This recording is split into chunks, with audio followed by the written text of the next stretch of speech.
where different coins in the same grade now are getting, if you will, subgrades to a certain extent. Well, I mean, we always at CAC we always talked about ABC just as basically we stick to the A coin, the B coin, right? And this was something as a teenager I'd seen on John Dan rather would have it on his flip.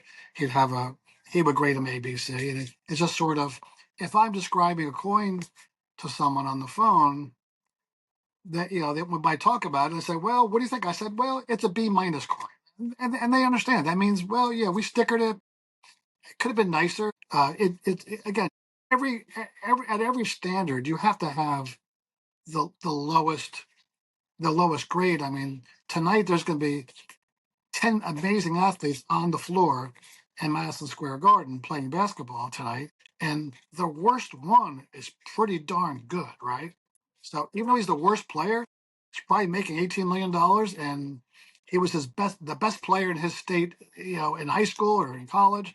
So you have to draw the line somewhere, right? So we draw the line at B minus.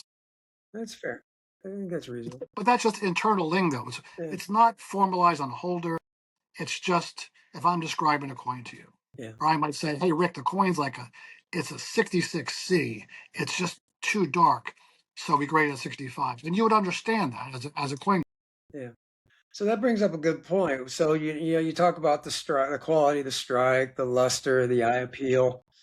They can vary among coins with the same grade, Sure. right? And so Absolutely. in hindsight, should those have factored into if we could go back in time, should we have tried to factor that into the grading scale? Or I guess on the $91 you could have a 65 A, B, and C, and one would be 7,000 and one would be 4,500 and one would be 2,000. I guess you could do that, but now you're splitting up the Sheldon scale, the 10 points from 60 to 70. Now you're chopping into 30 pieces. You're taking you're just threading. You're just I don't know. I think too much slicing and dicing going on. I think you grade at 65. Let the market determine what it sells for. Yeah. I mean, I like coins that some people don't like, and vice versa.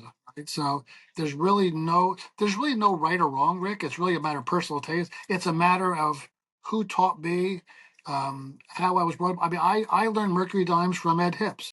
Joe Connor learned Mercury dimes from Joe Connor. There was a night. There was a barber, a Mercury dime out there in the 1930s in full bands grade of 68. That was glorious. And Joe had a problem with it. Why, Joe?